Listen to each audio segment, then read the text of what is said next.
Hello বন্ধুরা, তোমরা কেমন আছো? আশা করি ভালো আছো। আজকে এই ভিডিওতে আমি তোমাদের জন্য নিয়ে এসেছি একদম নতুন এবং দারুণ একটা অভিজ্ঞতা, যেটা দেখে তোমরা সত্যি অবাক হবে। আমরা অনেক সময় ভাবি বড় বড় গাছ কিভাবে কাটা হয়, বিশেষ করে ইউরোপের মতো উন্নত দেশে তো কাজগুলো হাত দিয়ে নয়, অটোমেটিক আধুনিক প্রযুক্তির সাহায্যে করা হয়।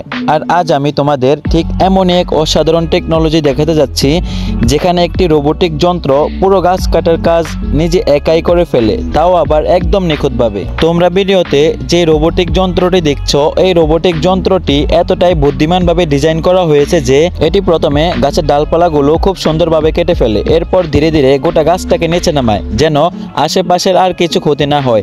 শুধু তাই না, এই যন্ত্রটি নিজেই গাছের গোড়া পর্যন্ত কেটে ক্লিন করে ফেলে এবং কাঠগুলো এমনভাবে সাজিয়ে রাখে যেন সরাসরি কারখানায় পাঠানো যায়।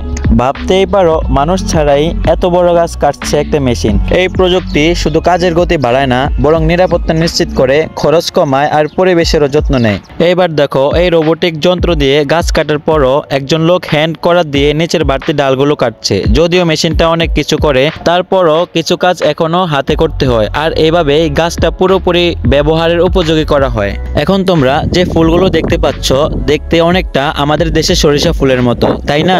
কিন্তু এটা আসলে সরিষা ফুল না, এটা ইউরোপের একটি বিশেষ ফসল, যেটা থেকে তৈরি হয় ভেজিটেবল অয়েল। এই গাছটার নাম হলো রেপসিড অথবা অনেকে এটাকে বলে ক্যানোলা। এর বীজ থেকে তৈরি হয় স্বাস্থ্যকর ভেজিটেবল অয়েল, যেটা ইউরোপ সহ অনেক দেশের রান্নায় ব্যবহার করা হয়।